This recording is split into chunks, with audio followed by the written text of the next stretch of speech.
শেয়ারটা কেমন হয়েছে? উফ কি গরম, ওদের দেখাইতেই পাচ্ছি না। একটু ঠান্ডা দেখে দেখাই দিই, এটা ঠান্ডা আছে। উ সরি, দেখা দিতে। তাহলে একবার দেখুন, এই যে কেমন হয়েছে? অনেক অসাধারণ। তোরটা একটু দেখাই দাম। এই যে দেখুন, উ দেখছেন কি গরম। খাও খাও, বিসমিল্লাহ বলো। মিল্লা তা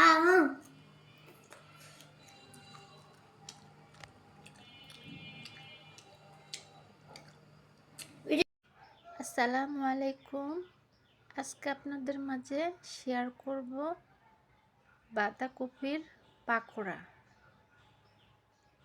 অনেকে অনেক রকম খেয়ে থাকেন, আমি যেভাবে বাঁধাকপি দিয়ে পাকোড়া বানাই আপনাদের মাঝে ওভাবেই শেয়ার করব। বাঁধাকপিগুলোকে কুচি কুচি করে কেটে নিয়েছি। নেওয়ার পর একটা পাত্রে সেটাকে লবণ মিক্স করে আধা ঘন্টার মতন রেস্টে রেখে দিতে হবে। লবণটা সমস্ত বাঁধাকপির মধ্যে ভালোভাবে মেখে নেবেন। আধা ঘন্টা পরে ফিরে আসলাম। লবণ মাখার কারণে বাঁধাকপিগুলো একদম নরম হয়ে গেছে, আর বাঁধাকপির গায়ে যে পানিগুলো ছিল সেগুলো বেরিয়ে আসলো। এখন আমরা এটাকে ভালোভাবে হাত দিয়ে চেপে চেপে পানিগুলো বের করে নিব। শীতকালীন সবজি, এটাকে যেমন রান্না করে খাওয়া যায় তেমন এক এক দিন এক একটা আইটেমও বানিয়ে খাওয়া যায়। বিকালের নাস্তা হিসাবে এই ধরনের খাবারগুলো খেতে কিন্তু খুবই মজা। দোকান থেকে চড়া দামে না কিনে আমরা কিন্তু পারি আমাদের ঘরে থাকা সবজি দিয়ে বিভিন্ন রকম নাস্তা বানিয়ে খেতে।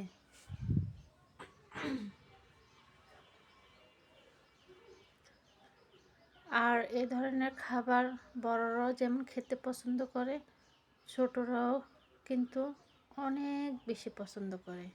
ওদেরকে নিজের ঘরে স্বাস্থ্যসম্মত নাস্তা বানিয়ে দিলে আরও বেশি উপকার হয়। এখন আমরা বাঁধাকপি থেকে পানি ঝরিয়ে একটি পাত্রে নিয়ে নিলাম। তারপর এটার মধ্যে অ্যাড করব পেঁয়াজ কুচি,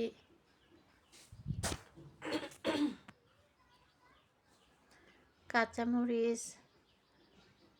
পেঁয়াজ এবং কাঁচামরিচের পরিমাণটা হবে আপনার বাঁধাকপির উপর। আপনার বাঁধাকপি যদি বেশি হয় তাহলে পেঁয়াজ কাঁচামরিচ উপকরণ সবগুলো বেশি হবে, যদি কম হয় তাহলে কম। আর ঝালের পরিমাণটা হবে একদম আপনার উপর। পেঁয়াজ কুচি, কাঁচামরিচ, হলুদ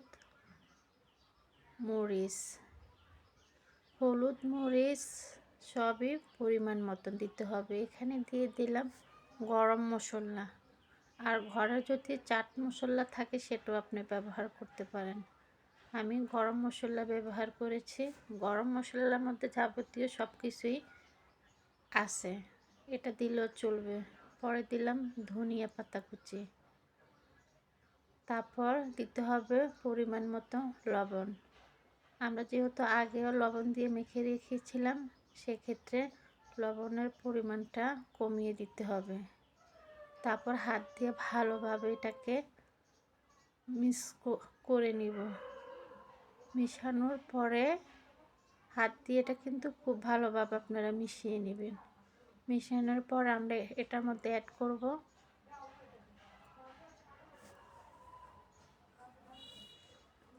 ডিম। একটি ডিম অ্যাড করব।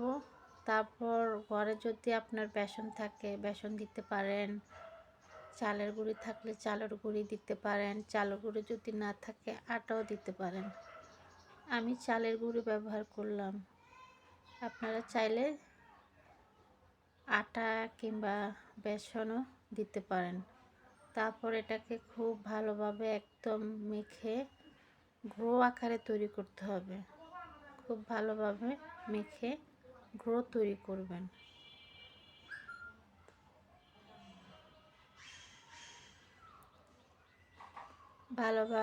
ভালোভাবে মাখা হয়ে গেলে তারপর এটাকে বড়ার সাইজ অনুযায়ী করে রেডি করতে হবে। আর এই বড়ার সাইজ আপনাদের ইচ্ছে অনুযায়ী, যার যেভাবে সাইজ করতে ভালো লাগে সে সেম ওভাবে করবেন। যারা বড় করবেন বড়, যারা ছোট ছোট, যার যার ইচ্ছে অনুযায়ী এই বড়ার সাইজটা করে নেবেন। আমি আগে থেকে তেল গরম করে রেখেছিলাম। গরম তেলের মধ্যে একটি একটি করে খুব আস্তে দিয়ে দিতে হবে, কারণ গরম তেলের মধ্যে উপর থেকে ছাড়লে তেলগুলো ছিটকে শরীরের মধ্যে পড়তে পারে। তাই আমরা খুবই সাবধানে গরম তেলে একটা একটা করে ছেড়ে দিব।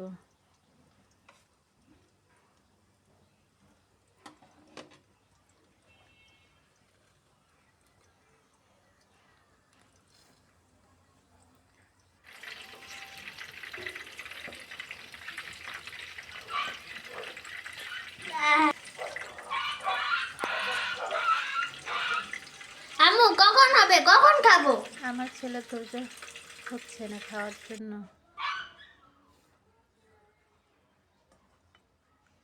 এই তো এপাশ ওপাশ উল্টিয়ে তারপর আমরা একটা পাত্রে তুলে নিব।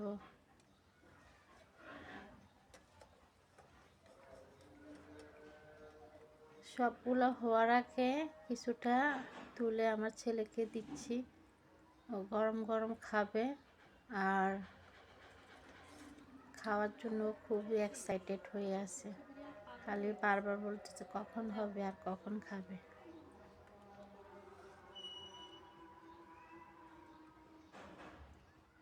সেম প্রসেসিংয়ে আমরা সবগুলো বড়াকে ভেজে নিব।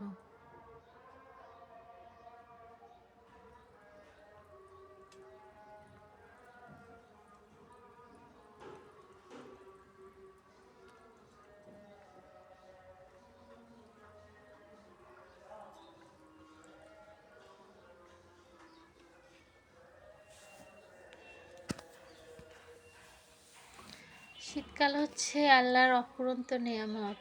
এই সিজনে যেমন টাটকা সবজি পাওয়া যায়, তেমন সব কিছুই কিন্তু খেতে অনেক মজা। আর বাসার মধ্যে আমরা চেষ্টা করব প্রতিদিন এক একটা আইটেমের নাস্তা বানিয়ে খেতে।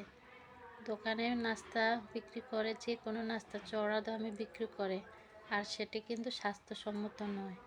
তাই আমরা চেষ্টা করব বাড়িতেই এক এক দিন এক একটা নাস্তা বানিয়ে নিজে খেতে এবং পরিবারের সদস্যদেরকে শেয়ার করতে।